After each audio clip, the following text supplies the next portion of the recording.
joint work with a former student, Rose Weishar, and Dan Turetsky, who's now in New Zealand, but he was a visitor at Notre Dame when we were working together, and we still are sort of finishing up a paper that it's what I'll be describing. But I think it fits in the meeting. So let's just recall, everyone knows it, of course, let's recall the Gödel-Rosser theorem. That'll be important to us in the talk. So if A is a computable set of sentences such that it's consistent with PA, then there's a sentence phi, in fact, we can effectively find it from the axioms, such that phi and not phi are both consistent with PA and these extra axioms. Moreover, we can find it effectively. And the sentence, of course, says, it uses self-reference, and it refers to itself, saying, for any proof of me from these axioms, PA and these extra ones, there's a smaller proof of my negation, smaller code for a proof from these same axioms. So this is an important result to keep in mind. And now I'll talk about the context and the specific things we're going to be talking about. So a tree is a set of finite sequences closed under initial segment. So that's, for our purposes, that's what a tree is.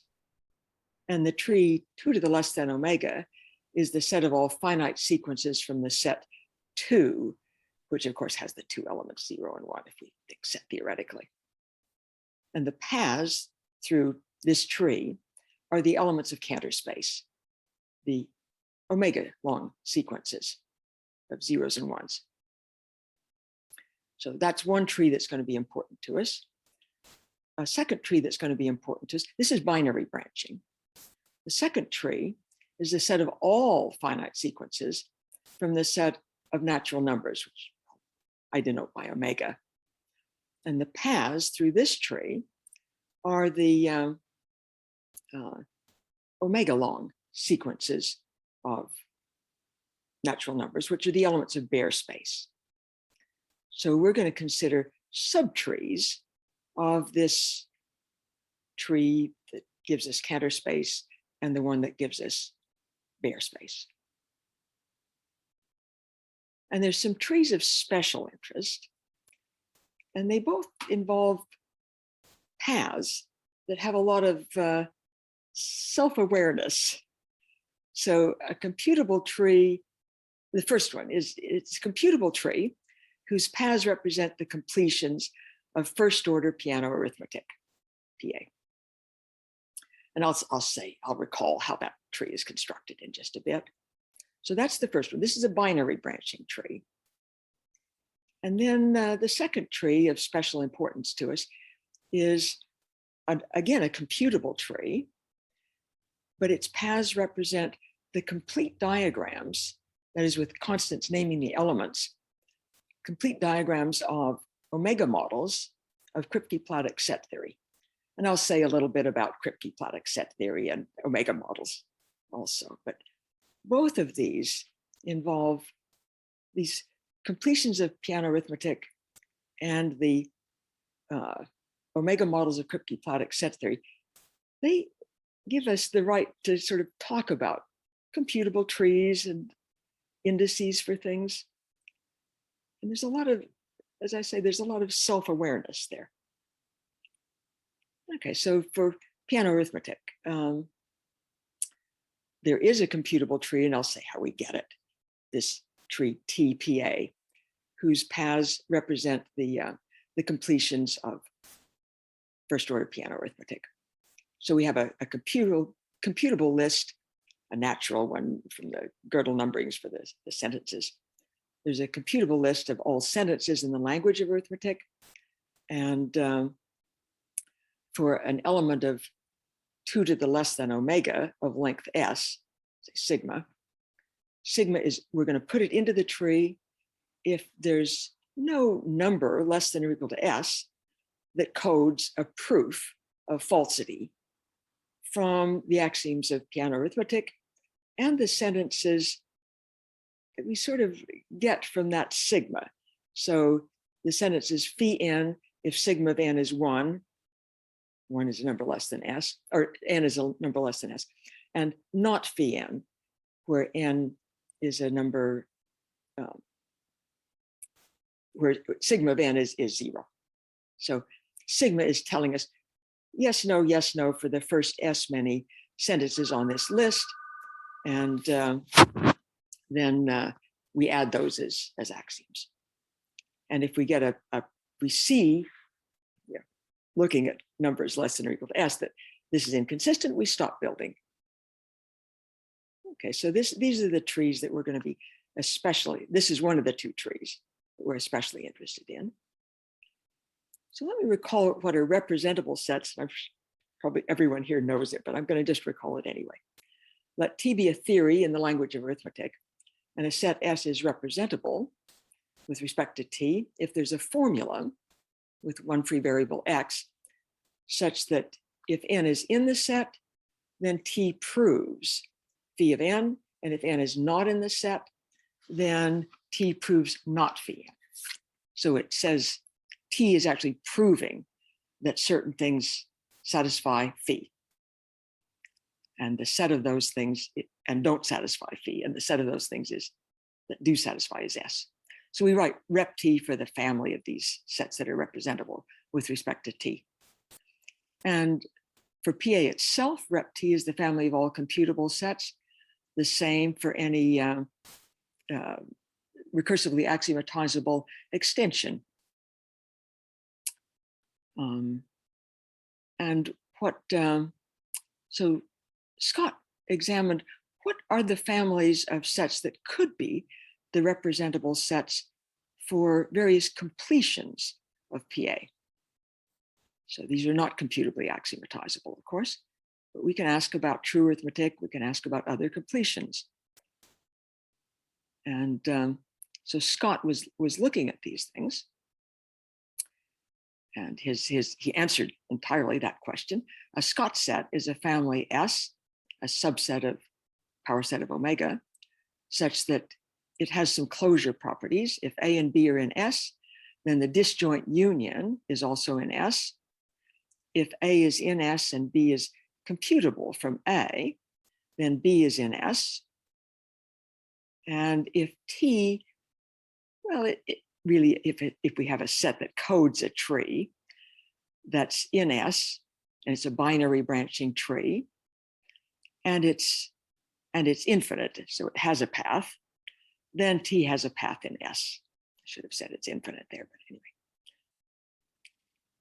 So Scott's theorem, is this hidden by or can you see Scott's theorem? I can see. Oh, okay.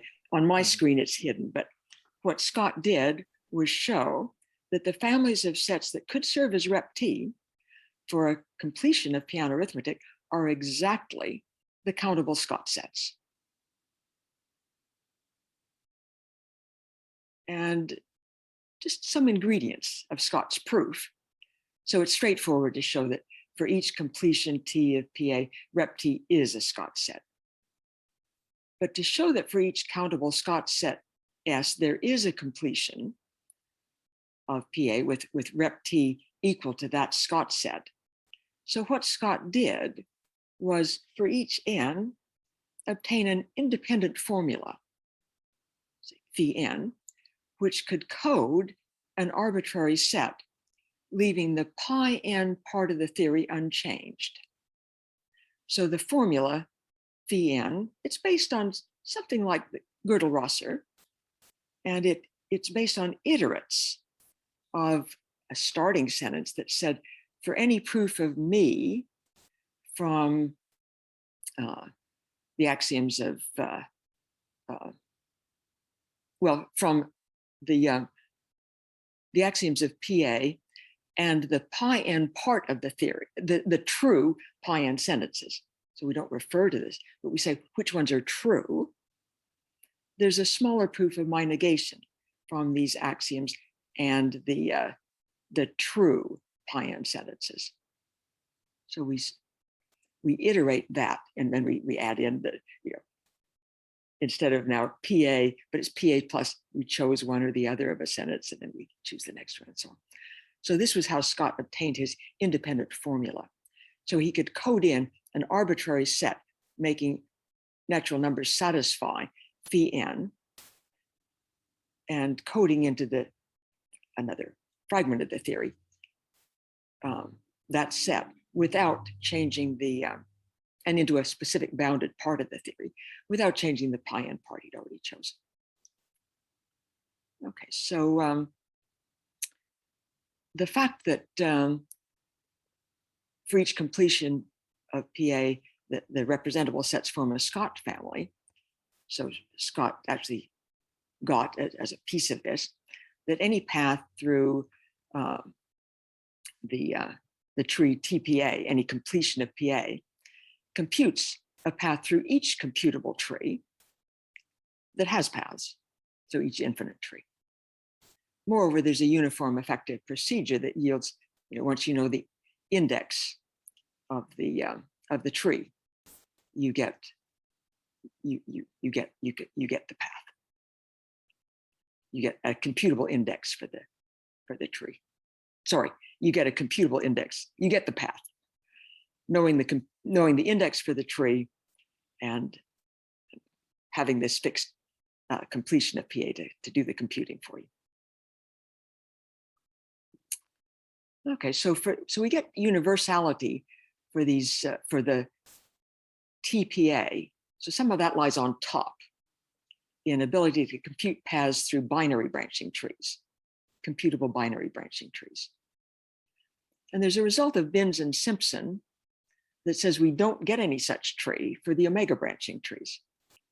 There isn't one like that. So for any computable tree, subtree of omega to the less than omega that has paths, there's a computable tree also with paths, omega branching, such that some path through T1 doesn't compute any path through T2.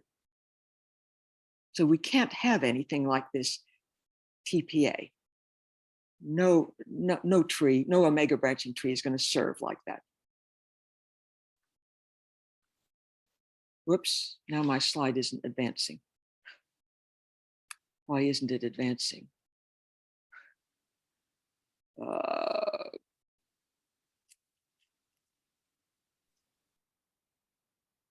there it did. There it did. Yeah. So somehow maybe the internet shut down for a second. So let's turn to Cryptoplatic and omega models. And we'll talk about this other tree and the features that it does have that are a little in the direction of this TPA for omega branching trees.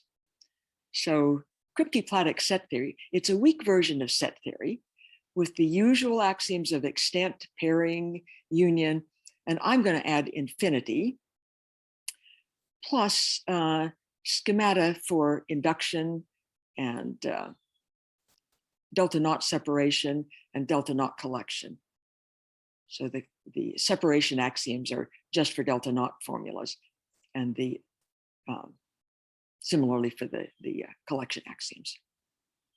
And the axiom of infinity guarantees that each model of Cryptoplatic has a set omega.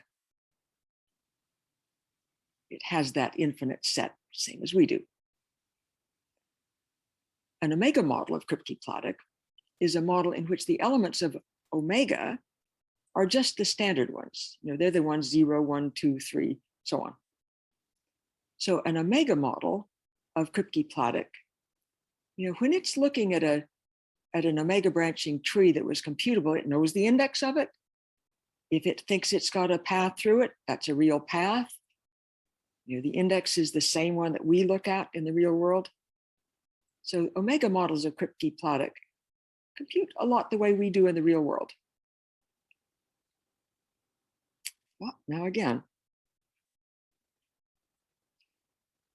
doesn't want to advance. Why? Sorry.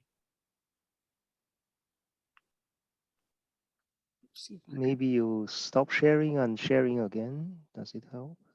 I'll try that. Yeah. I don't think I've had that particular problem before, but let's try screen sharing again.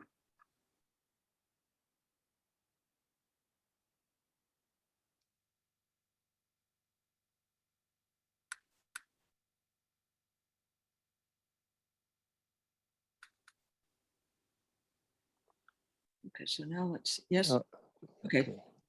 Now let me do it. Thank you. So in an omega model of Cryptoplatic, we have some ordinals, but we might not have as many as we don't have it all. If we take a countable model, we won't have all the ordinals, of course. There's a least omega model of Cryptoplatic. It's the constructible sets up to the ordinals that's the least computable, non-computable ordinal. So constructible sets up to omega 1 CK. And the set of ordinals in that, of course, it is the set omega 1 CK. That's the order type the ordinals have. But there are omega models of Cryptoplatic in which the set of ordinals has the order type of the Harrison ordering. So the Harrison ordering, it's a computable ordering. It's not well ordered. It has a copy of omega 1 CK, and then it's followed by densely many more copies of omega 1 CK. So omega 1 CK times the rationals, eta. So it's definitely not well ordered, but it has a nice well ordered initial segment that looks just like omega 1 CK. And this Harrison ordering, so a Harrison, it hasn't, there's special features that Harrison also had: no hyperarithmetical decreasing sequence, and it's computable. So here's this tree TKP, the other especially important tree, the omega branching one that's most important to us. So there's a computable tree whose paths represent, typo there, complete diagrams of omega models of KP. And I'll just say the idea of the construction. I won't go through the construction, but each node in TKP corresponds to a finite set of sentences in the language of set theory with added constants from an infinite computable set of Henkin constants. And the node decides the first few sentences in an omega list of the sentences in the language. And what it also does some witnessing of the sentences that start with an exists or start with a for all. And when we put in a sentence saying that C is a natural number, we have to add a sentence that says, which natural number is it? So we're omitting the type of a non-standard natural number to get an omega model. We'll make sure in the construction that at each node, the set of finitary quantifier free sentences that are present is actually consistent. And that we can check computably. We wanted this to be a computable tree. And that's why we're requiring that, and we're doing this little bit of witnessing of existential and universal also sentences. Okay, so this is a computable tree whose paths represent complete diagrams of omega models of Cryptoplatic with fixed universe C. So let me say something about tree rank, or foundation rank, I think it's called sometimes. So for a tree T and a node sigma in the tree, the rank of sigma is 0 if sigma doesn't have any successors. And for alpha bigger than 0, the rank is alpha. This is an inductive definition, of course. If sigma has successors and they all have ordinal rank, and alpha is the first ordinal greater than the ranks of all of these successors. So the successors had ranks beta for various betas less than alpha, but the limit of those was alpha. And the rank, we say it's infinity if sigma doesn't have ordinal rank. And we'll say that the tree has a certain rank if the top node, well, my trees grow down. If the empty sequence at the top then has a certain rank, we give that's the rank of the tree. Okay, so there's a well-known theorem in the real world in ZFC that for a tree T, an omega branching tree, T has a path if and only if it's unranked. Rank is sort of tells you hit an obstacle to getting a path. And Barwise showed that if T is a computable tree and it doesn't have any path, then the rank is a computable ordinal. So for computable trees in omega models of Cryptoplatic, an omega model calculates computable ordinal ranks. So for computable ordinals, what it calculates is exactly what we do. It might assign different ranks to some countable ordinals that are not computable, but it calculates ranks just the way we do for the computable ranks always. And suppose T is a computable tree and the rank of T is alpha in the real world, then rank T is alpha in all omega models of Cryptoplatic. If T has no path in the real world, then T has no path in omega models of Cryptoplatic. The theorem saying that T has a path if and only if it's unranked. So that can fail in models of Cryptoplatic. So for example, we could take a tree that has paths but no hyperarithmetical paths. So one example is this L omega 1, the constructible sets up to L omega 1 omega. The oh, let's see. Actually, let me. No, it's not letting me advance again. What did what happened? I think you could maybe try to click on the slide and then try to move to the next one. Does that work? So somehow moving this stop share thing, it seemed to work. Something worked. Anyway, so we need to talk about some trees that have paths but don't have hyperarithmetical paths. And one of them is the tree TKP itself, because the models give us omega models of Cryptoplatic, and those all contain all the hyperarithmetical sets. So we can't have a hyperarithmetical path. The tree TH consisting of finite decreasing sequences in a Harrison ordering. That's another example. And it has different features. So there's a special Harrison ordering that'll illustrate how different these could be. So there's a result in a paper of Goncharov and Harazanov and Shore and mine. And it says that the Turing degrees of the well-ordered parts of Harrison orderings are the same as the degrees of paths through Claney's O.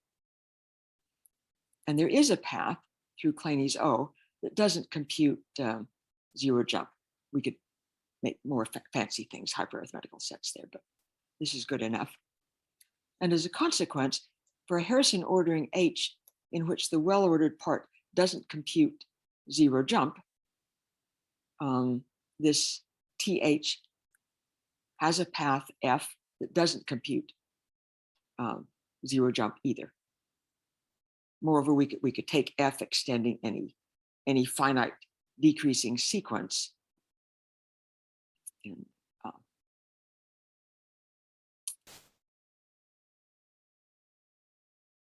in this is supposed to be H sub W, this special tree.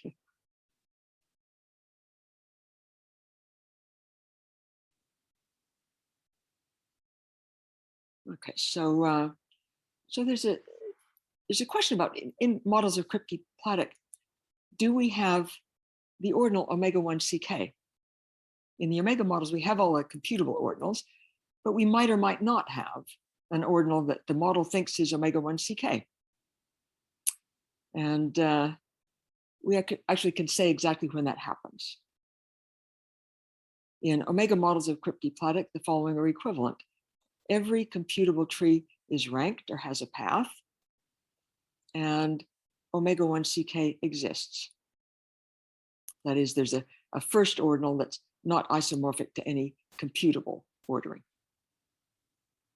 And in these omega models, we can talk about those isomorphisms, and we can talk about which orderings are computable. So moreover, for an omega model M of Cryptoplatic, M satisfies these 1 and 2 above, if and only if, and there's a more technical condition that's also equivalent, there exists in M an element that is a model of Cryptoplatic, and M can look at those axioms, and it's so with the restriction of the epsilon relation. So if M thinks it's got a model of Cryptoplatic it's an element, that's another equivalence.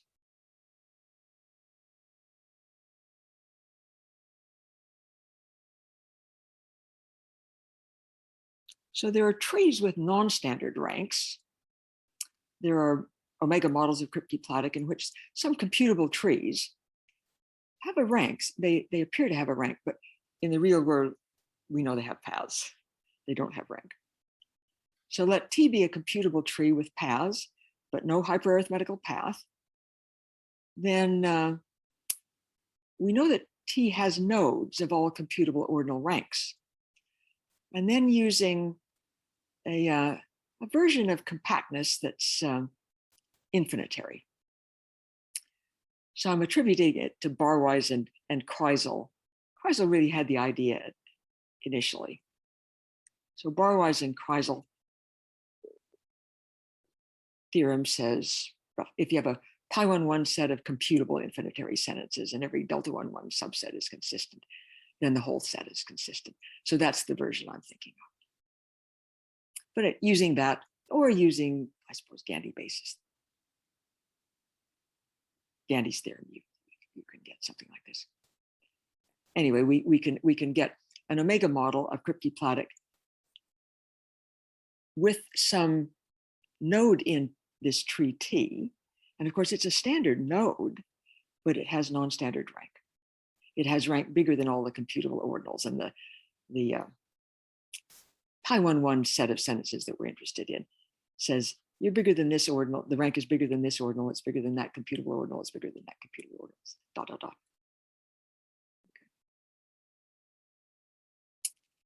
Okay, so let's talk about computing paths. So let T be a computable tree, and let M be an omega model of Cryptoplatic in which T is unranked.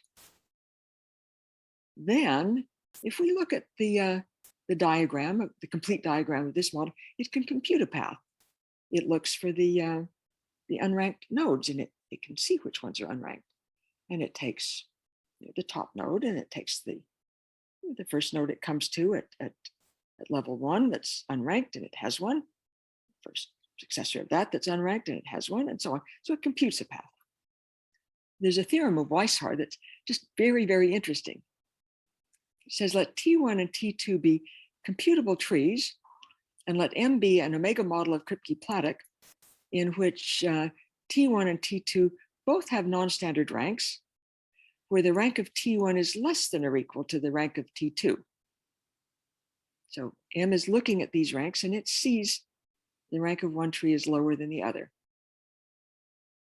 as not bigger than the other. Then if F is a path through T1, then F together with the complete diagram of M computes a path through T2. So we don't have universality, but this is a little bit in that direction. These paths through TKP with a little help can compute paths through some trees. So could we drop the DCM? Is it just that extra, the path through the first tree is computing a path through the second? And that's not true. So there are computable trees, T1 and T2, such that in some omega model of Cryptoplatic, the rank of T1 is strictly less than the rank of T2, and some path through T1 doesn't by itself compute a path through T2. And the example, TH is the tree of decreasing sequences in a Harrison ordering, whose well-ordered part doesn't compute zero jump. And we take an omega model of Cryptoplatic in which some sigma, a node in TH, and a T tau, a node in T Cryptoplatic, both have non-standard rank, and the rank of sigma is less than the rank of tau. Then let T1 be the tree of extent below sigma, tree of that consists of possible things we could add to sigma in TH, and let T2 be the tree below tau in TH. And then let F be a path through T1 that doesn't compute zero jump. So that's the proof of this theorem.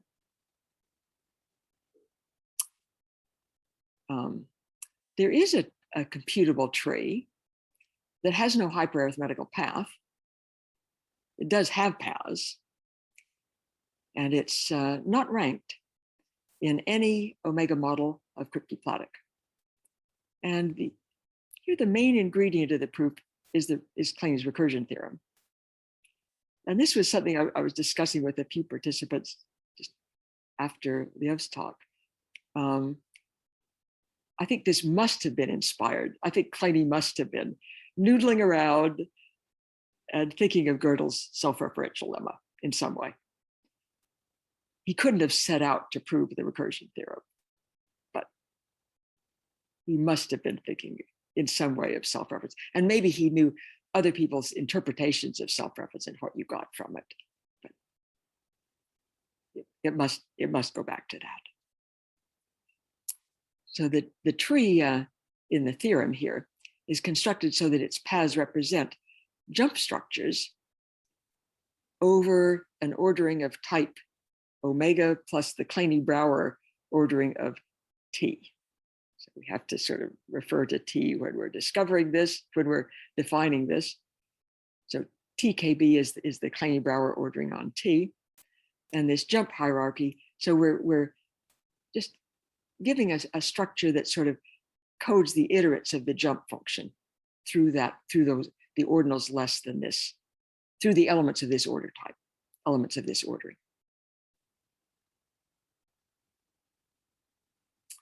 So we can now make the result of Binns and Simpson more concrete. By Scott's result, every completion of PA computes a completion of every computably axiomatized extension of PA. And the analog of this statement fails for a sentence theta such that Cryptoplatic plus theta is omega consistent, that is, it has an omega model. Let T Kp plus theta be the subtree of TKP, whose paths represent the complete diagrams of omega models of this Cryptoplatic plus this extra sentence. And there is a sentence theta such that Kp plus theta is omega consistent, but some path through TKP doesn't compute any path through TKP plus theta. So we're saying that this TKP is not universal in the way that TPA was for binary branching trees. We're saying explicitly that this TKP for omega branching trees is not universal. So is the ordering on ranks determined by the trees themselves in some way? When Dan Teresky saw Rose's result, then he was immediately interested in this and started asking, well, he asked a bunch of questions, and we worked jointly on a bunch of them. So there are, it turns out, computable trees T1 and T2, and omega models M1 and M2 of Cryptoplatic, such that M1 believes the rank of T1 is less than the rank of T2. And they both are ranked, both trees are ranked. And M2 believes that the rank of T2 is lower. Moreover, there's in the construction, there's no omega model that believes, oops, there's a typo there, that believes the ranks are equal. So we construct trees such that no omega model believes that the ranks of the two are the same. And some trees rank them one way and other trees rank them the other. And for this, we use self-reference for two variables, the natural version of that.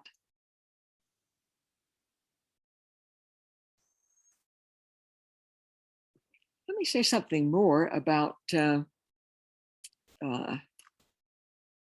tree rank in omega models of Cryptoplatic. So there are computable trees, T1 and T2, each ranked in some omega model of KP, but there's no omega model in which they both have rank. And that's a sort of strange thing. I'll say a little bit more about the use of the Gödel-Rosser theorem. First, in the context just of PA again. So we want to look at parallels between these completions of PA again and the complete diagrams of omega models of Cryptoplatic. So there are several proofs that there are 2 to the Aleph naught different completions of PA, but one very natural proof uses the Gödel-Rosser theorem. We just iterate, take an independent sentence and say, well, this tree of completions of PA, it branched somewhere because of that sentence. And then below the place where it branched, let's say phi0, we say, well, PA plus phi0, that's a perfectly good, we can apply the Gödel-Rosser theorem to that, and we find another splitting below that. And similarly, if we had not phi0, we find a splitting below that. So we can iterate that, we can use the Gödel-Rosser theorem to construct, to see for sure that there were 2 to the Aleph naught different completions of PA, to construct a subtree that is isomorphic to 2 to the less than omega, subtree of TPA. So there are other proofs of this, model theoretic proofs. But there's an analog of the Gödel-Rosser theorem for Cryptoplatic for a computable set of axioms, say A, in the language of set theory now. T, KP plus union A is a computable tree whose paths represent the complete diagrams of omega models of Cryptoplatic plus these extra axioms A. Let phi A be the sentence that refers to itself, saying the rank of T KP union A plus phi is less than or equal to the rank, that is, this is not more inconsistent, than T KP union A plus not phi. And if KP union A is omega consistent, that is, if it has omega models, then so are both of these KP union A plus phi, TKP union A plus the negation of phi. So this is a direct analog of the Gödel-Rosser sentence, but talking about rank instead of provability. And we could use this to show that there are 2 to the Aleph naught omega consistent completions of Cryptoplatic. So completions that have omega models. So for the number of models of a fixed completion of PA, so if we fix like true arithmetic, for example, or some other completion, maybe a low one. So PA has, each completion has 2 to the Aleph naught pairwise non-isomorphic models. And there are different proofs of this. I guess one way is to look at types, even just additive types.